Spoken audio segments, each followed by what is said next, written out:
दूसरा प्रश्न है सूचना प्रौद्योगिकी इंफॉर्मेशन टेक्नोलॉजी से जुड़े 5 सेवा क्षेत्र का नाम।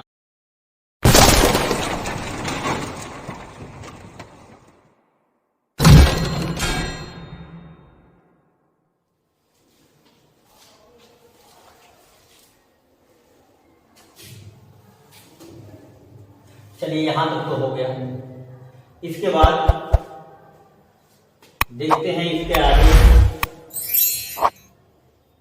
हमारा है क्या है, अति लघु उत्तरीय प्रश्न है, शॉर्ट क्वेश्चन है। पहला क्वेश्चन है हमारा आउटसोर्सिंग क्या है, यानी बाह्यस्रोती क्या है, किसे कहते हैं। दूसरा है सूचना प्रौद्योगिकी इंफॉर्मेशन टेक्नोलॉजी से जुड़े 5 सेवा क्षेत्र, 5 ऐसा सेवा क्षेत्र का नाम लिखना है जहां की इंफॉर्मेशन टेक्नोलॉजी का यूज किया जाता है। तीसरा है हमारा सरकारी सेवा किसे कहते हैं। चौथा है गैर सरकारी सेवा किसे कहते हैं। पांचवा है आधारभूत संरचना किसे कहते हैं। छठा है रोजगार और सेवा में क्या संबंध है। सातवां प्रश्न है आर्थिक संरचनाएं का क्या महत्व है। और आठवां है मंदी का असर भारत में क्या पड़ा।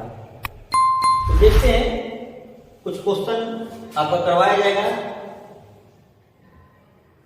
हमारा पहला प्रश्न है आउटसोर्सिंग किसे कहते हैं, अर्थात बाह्यस्रोती। आपका इंग्लिश में भी आ सकता है आउटसोर्सिंग क्या है, या हिंदी में आ सकता है बाह्यस्रोती किसे कहते हैं। इसमें आपको लिखाया गया था, देखते हैं इसका आंसर। देखिए इसका आंसर बताया गया था आपका पेज नंबर 107 में, पढ़ा रहे होंगे तो उस समय दिखाया गया था, बता भी दिए थे।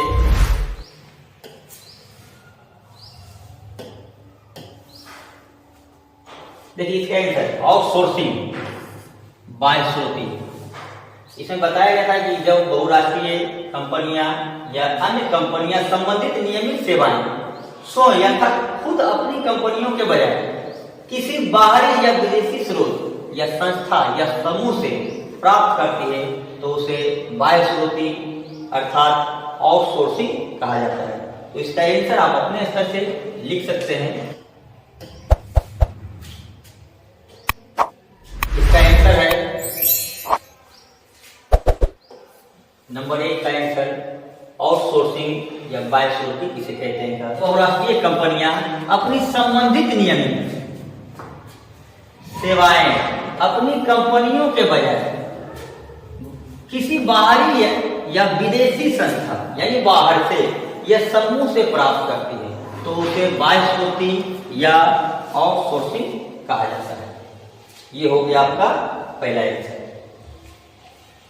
दूसरा प्रश्न है सूचना प्रौद्योगिकी इंफॉर्मेशन टेक्नोलॉजी से जुड़े 5 सेवा क्षेत्र का नाम बताना है कि कहां कहां टेक्नोलॉजी का यूज किया जाता है।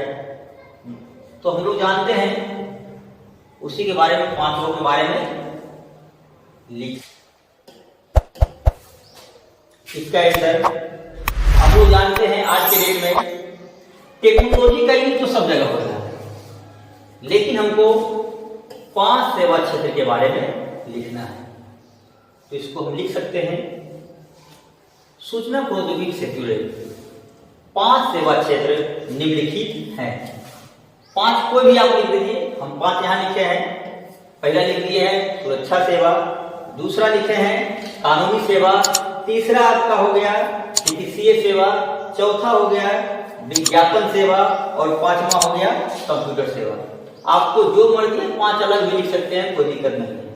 नेक्स्ट क्वेश्चन, अगला क्वेश्चन देखते हैं। अगला क्वेश्चन है सरकारी सेवा किसे कहते हैं, और इसी का जस्ट उल्टा आपका है गैर सरकारी सेवा किसे कहते हैं।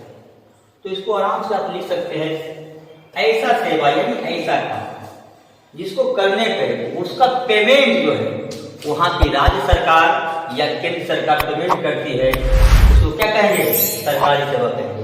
और इसी का उल्टा गैर सरकारी सेवा क्या है, गैर सरकारी सेवा इसी का जस्ट उल्टा है, ऐसा सेवा या ऐसा काम जिसके बदले वहां का राज्य सरकार या केंद्र सरकार पेमेंट नहीं देती है। यानी कहने का अगर मान लिया कोई मॉल में काम कर रहा है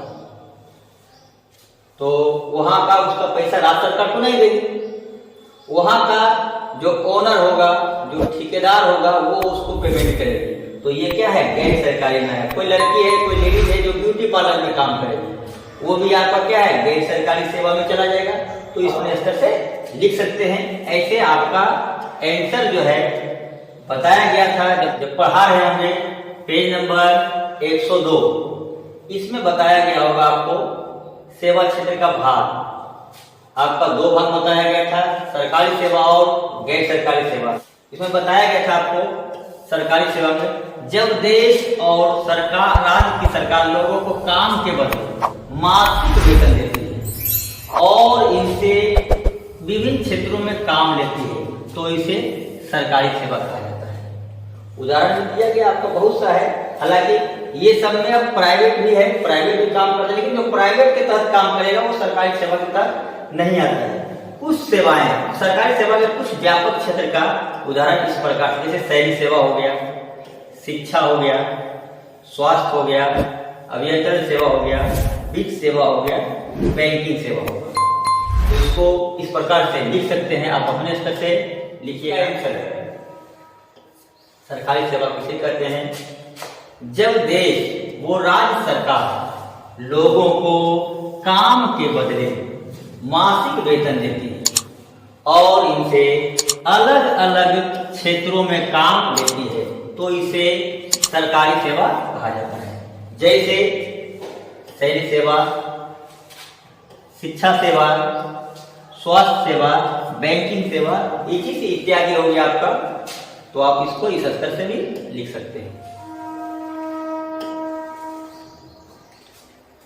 अब आते हैं चौथा का आंसर, गैर सरकारी सेवा किसे कहते हैं। तो हम आपको बता चुके थे, उसको लिख सकते हैं, जब सरकार अपने द्वारा संचालित अलग अलग कार्यक्रमों को गैर सरकारी संस्थाओं के सहयोग से लोगों तक पहुंचाने का काम करती है, अथवा लोग खुद अपने प्रयास से ऐसी सेवाओं के सृजन से लाभान्वित होते हैं, तो इसे गैर सरकारी सेवा कहा जाता है। जैसे मॉल सेवा, मॉल में अगर कोई व्यक्ति काम करता हो तो उसको सरकार पैसा नहीं देती है, वहां के ओनर देते हैं या वहां का ठेकेदार देते हैं। ब्यूटी पार्लर, स्वराज सेवा, बैंकिंग सेवा।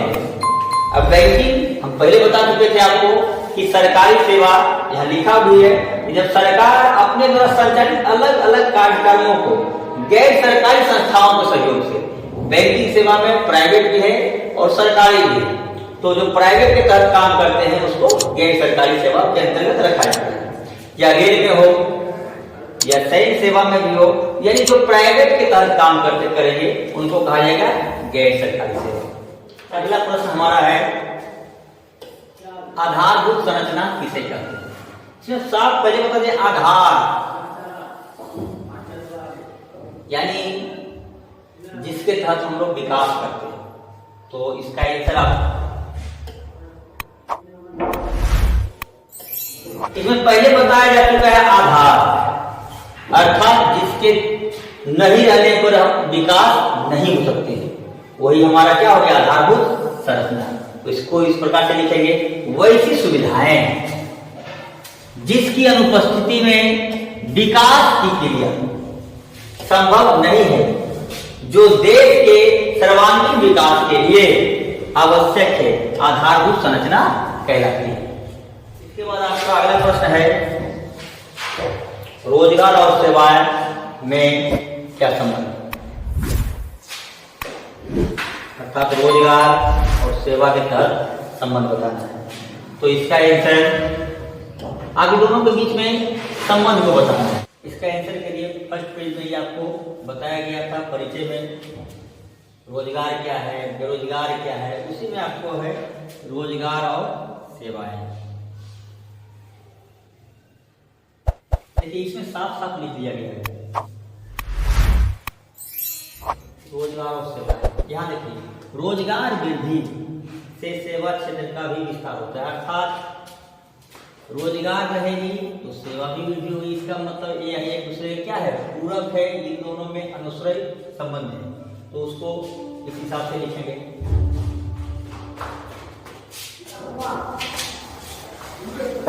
इसको इस हिसाब से लिखेंगे।